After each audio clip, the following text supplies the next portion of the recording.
Hello नमस्कार भाई, हमारे चैनल में आपका स्वागत है। हम आपको बहुत ही महत्वपूर्ण जानकारी देने वाले हैं अतिथि शिक्षकों के नियमितीकरण को लेकर और नियुक्ति को लेकर। इसमें बोला गया है कि समान कार्य समान वेतन मिलना चाहिए। हाई कोर्ट ने ही बोला है कि अतिथि शिक्षकों को समान कार्य समान वेतन दिया जाना चाहिए। ये मुद्दा उठाया भी गया था हाई कोर्ट सुप्रीम कोर्ट में। तो उनने आदेश जारी किया है शासन को कि समान कार्य समान वेतन दिया जाए। तो अतिथि शिक्षकों को समान कार्य समान वेतन दिया जाए। तो मैं दो खबरों को आपको बताने वाला हूँ। एक, मंत्री जी ने क्या कहा है, कांग्रेस के मंत्री हैं, सांसद हैं, इनने बोला है अतिथि शिक्षकों का नियमितीकरण होना चाहिए। दूसरा है कि शिक्षा मंत्री जी ने क्या कहा है आउटसोर्स कर्मचारियों को और अतिथि शिक्षकों को लेकर। दोनों खबरों को मैं विस्तार से बताने वाला हूँ, तो आप वीडियो में बने रहे। वीडियो पूरा देखें, वीडियो अच्छा लगे तो लाइक करें और चैनल को सब्सक्राइब बिल्कुल नहीं अपडेट पाने के लिए। बड़े लंबे समय भारत का संविधान लिखता है, आर्टिकल 14 में एकदम साफ लिखा हुआ है कि equality before law and equal protection of law, माने कानून के समक्ष देश का हर नागरिक बराबर है और हर व्यक्ति को कानून का बराबर का सुरक्षा मिलेगा। तो जब भारत के संविधान में समानता का अधिकार है, इक्वलिटी का अधिकार है, तो ये तो हमारे देश के बेरोजगारों के साथ मजाक उड़ाया जा रहा है ना, कि भारत के संविधान की धज्जियां उड़ा करके एक ही काम जो शिक्षक कर रहा है, जो पुराने शिक्षक हैं उनको 1 लाख रुपया सैलरी मिल रहा है, और जो नया जो कॉन्ट्रैक्ट पर शिक्षक बहाल हो रहे हैं या जो भी संविदा कर्मी हमारे देश में काम कर रहे हैं या राज्य में काम कर रहे हैं, उनको आप जो है 20,000, 10,000, 12,000, 5,000 पर भी काम करवा रहे हैं। तो ये तो भारत के संविधान का बिल्कुल खुल्लम खुल्ला आर्टिकल 14 का उल्लंघन है। और सुप्रीम कोर्ट का और हाई कोर्ट का बहुत सारा जजमेंट भी है कि equal pay for equal work होना चाहिए।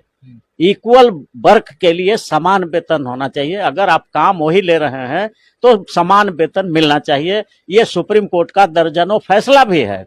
संविधान भी इसी का बात का इजाजत देता है। आर्टिकल 14 कहता है और 15 कहता है कि कोई डिस्क्रिमिनेशन नहीं कर सकते हैं, आप भेदभाव नहीं कर सकते हैं जाति के आधार पर, लिंग के आधार पर, प्लेस ऑफ बर्थ के आधार पर, और किसी भी तरह से आप किसी के साथ मतभेद नहीं कर सकते, भेदभाव नहीं कर सकते हैं। तो फिर जब भारत के संविधान के फंडामेंटल राइट में आर्टिकल 14 में लिखा हुआ है equality before law and equal protection of law, तो ये भारत की सरकार और बिहार की सरकारें जो हैं संविधान की धज्जियां उड़ा रही हैं। और इसमें हम समझते हैं कि हमारे बिहार के या भारत के जो संविदा कर्मी हैं वो भी बराबर की दोषी हैं, क्योंकि ये लोग संगठन ही नहीं बनाते हैं। पूरे देश के जितना भी संविदा कर्मी हैं वो सब एक संगठन बना लेते और बड़े पैमाने पर सब यूनाइट होकर के पटना के गांधी मैदान में 10 लाख लोगों को बुला लेते, अपने समर्थन में आम पब्लिक को भी बुला लेते। जितना संविदा कर्मी है उतना तो रहते ही, लेकिन वो अपने समर्थन में आम पब्लिक को भी बुला करके और एकदम पटना के गांधी मैदान को भर देते।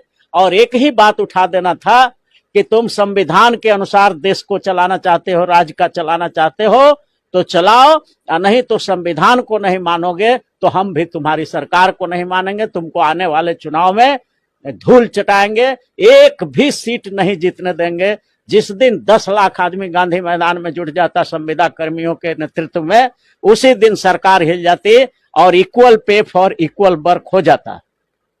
तो ये कमी है हमारे लोगों में।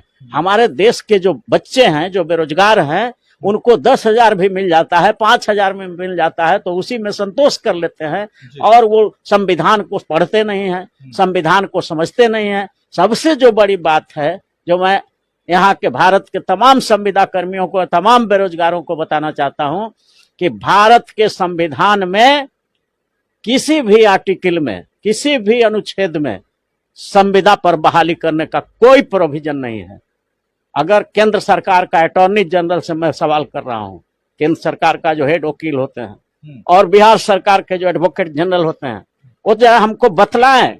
मैं अपना मोबाइल नंबर दे रहा हूं 9431002499।